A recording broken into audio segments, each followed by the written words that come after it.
Bonjour chers auditeurs, ici Éric Lantier au microphone et merci de prendre part à ce tour d'horizon. Comme vous le savez, mesdames et messieurs, le tour d'horizon s'adresse aux citoyens de bonne foi et aux gens de foi et a pour but de susciter des discussions avec les gens de notre entourage. Et oui, c'est le but du tour d'horizon. Aujourd'hui, mesdames et messieurs, il est question de la pertinence du law Béguet.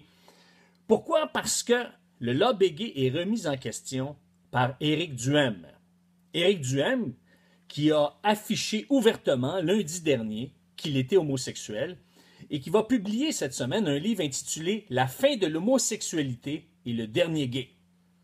Et ce qui est intéressant sur la plateforme du Huffington Post, eh bien, on y répertorie 9 citations cinglantes qui sont retenues par cette plateforme qu'on retrouve sur le web. Effectivement, dans un article intitulé « La fin de l'homosexualité et le dernier gay », 9 citations coup de poing du livre d'Éric Duhem, on y apprend plusieurs choses, mesdames et messieurs.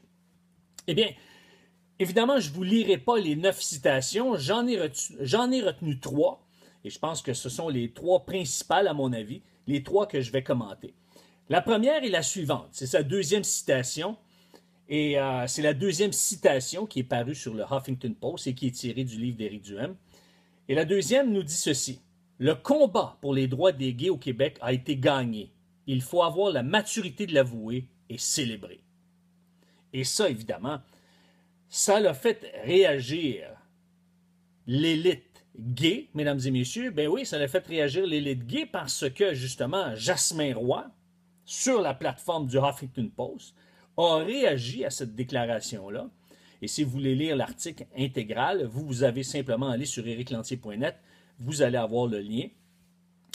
Évidemment, ça l'a fait réagir également sur une autre plateforme, Richard Martineau, qui, lui, considère que c'est important qu'il puisse y avoir un débat d'idées et que ce n'est pas parce qu'on est à gauche qu'on a le monopole de la pensée, le monopole de l'opinion. Alors, voyez-vous, d'un côté ou de l'autre, Éric Duhem fait parler de lui, fait réagir. Mais au-delà de ça, mesdames et messieurs, ce que je trouve intéressant, c'est que de la part d'un gay, on entend que le combat pour les droits des gays au Québec ne doit pas aller plus loin. Il dit qu'il faut avoir la maturité de l'avouer et célébrer. Maintenant, mesdames et messieurs, vous le savez, moi j'ai milité contre le mariage gay. J'étais pour l'union d'un homme et d'une femme dans un mariage monogame. Et ce qui arrive, mesdames et messieurs, c'est que ici, le problème, c'est que le combat du lobby gay va au-delà du mariage, va au-delà de l'adoption, va au-delà de la reconnaissance de l'égalité. Maintenant, le lobby LGBT, lesbienne, gay, bisexuel, transsexuel, puis même dans certains cas, on ajoute des lettres et des chiffres. Maintenant, ça va pour la lutte envers les trans.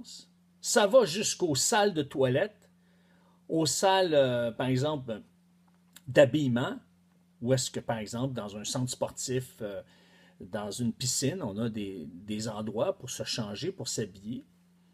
Eh bien, on revendique la présence d'une personne d'un autre sexe dans les salles qui sont réservées, par exemple, aux hommes ou réservées aux femmes, parce que il y a certaines personnes, ces personnes qu'on appelle les trans, qui s'identifient à un autre sexe. Et là, ça fait tout un tollé, ça, mesdames et messieurs. Et derrière ça, il y a un mouvement, un lobby. Ça va plus loin que les toilettes. Vous savez que la CAQ et le Parti québécois s'étaient unis pour essayer de faire passer une motion à l'Assemblée nationale pour s'assurer que les extrémistes, les fondamentalistes, soient reconnus par une caractéristique. C'est celle, par exemple, qui s'oppose aux droits des homosexuels. En d'autres mots, si une communauté religieuse ou un groupe religieux s'opposait à certains droits à l'égard des homosexuels, eh bien à ce moment-là, l'État aurait dû les reconnaître ou devrait les reconnaître comme étant des fondamentalistes. Ce qui arrive, mesdames et messieurs, c'est que je ne crois pas que le lobby gay va continuer, ou je ne crois pas, pardon, que le lobby gay va cesser son combat. Je crois plutôt qu'il va continuer. Maintenant, dans une société démocratique, que la communauté LGBT s'exprime, exerce une certaine influence sur des partis politiques, eh bien, c'est de bonne guerre, comme je vous dis, dans un contexte démocratique.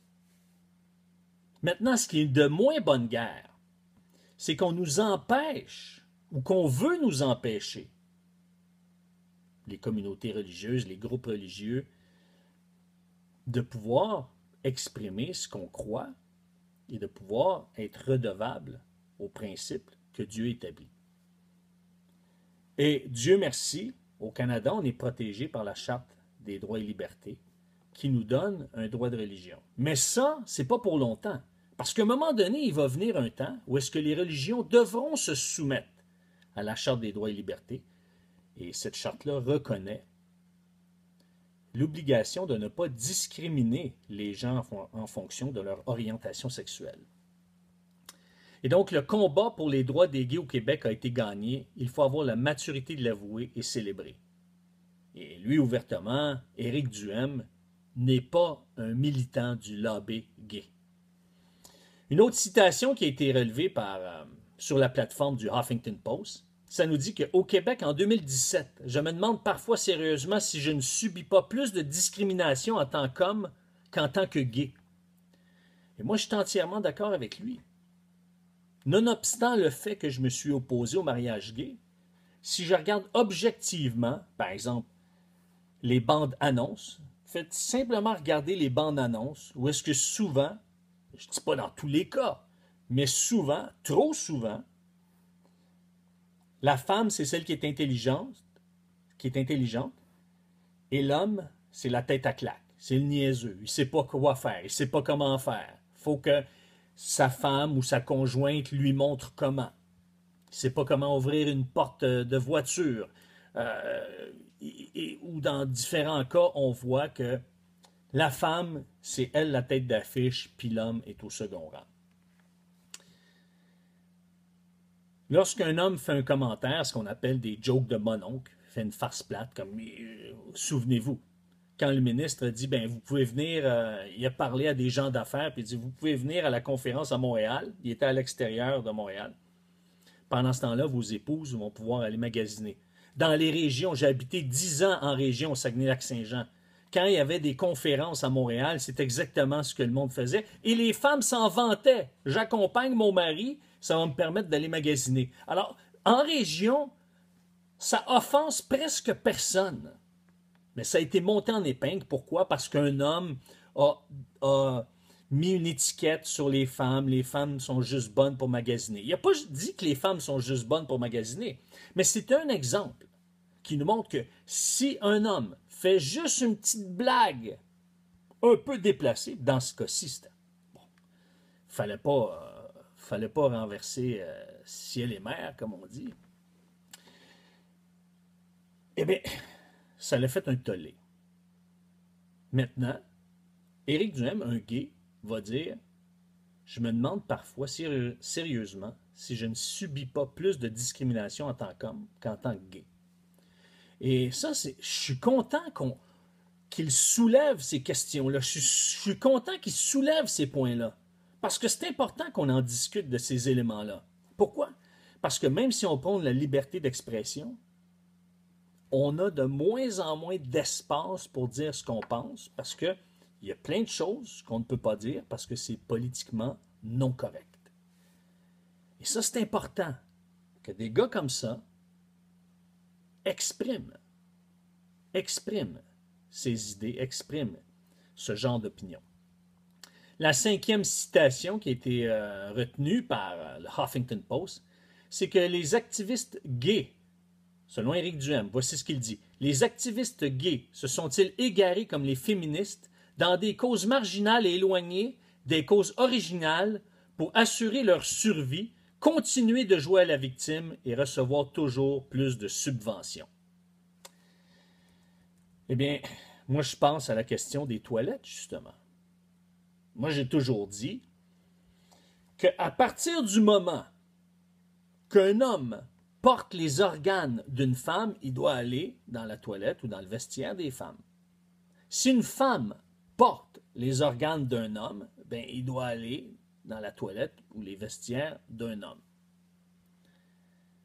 Maintenant, il y aurait moyen de régler ça simplement comme ça. Mais évidemment, à chaque fois qu'une cause est gagnée par le lobby LGBT, eh bien, il y a toujours quelque chose d'autre qui est remis sur la table pour toujours faire avancer leur agenda, pour que la société soit empreinte de leur culture. Parce qu'à chaque fois qu'il y a des revendications qui sont gagnées, la culture est imprégnée par ces revendications-là. Et donc, je vous invite à lire les articles que j'ai publiés sur ériclantier.net, à lire l'intégrale de cet article qui est intitulé « La fin de l'homosexualité et le dernier gay », 9 citations coup de poing du livre d'Éric Duhem. À ce moment-là, ça vous donne beaucoup de matériel pour discuter avec les gens de votre entourage. Mais il y a un élément que j'aimerais discuter avec vous, mesdames et messieurs. C'est la question suivante. Crois-tu que le lobby gay n'ait plus sa raison d'être? Crois-tu que le lobby gay n'ait plus sa raison d'être? C'est la question que je te pose. C'est la question que j'aimerais que tu me répondes sur ériclantier.net. Maintenant, je vois que le temps file, mais avant de clore cette émission, j'aimerais vous mentionner ceci, chers auditeurs. Si vous désirez réentendre ce tour d'horizon ou le faire parvenir aux gens de votre entourage, vous n'avez qu'à vous rendre au www.ériclantier.net. C'est quoi? C'est le www.ériclantier.net. Sur ce, chers auditeurs, je vous dis à demain.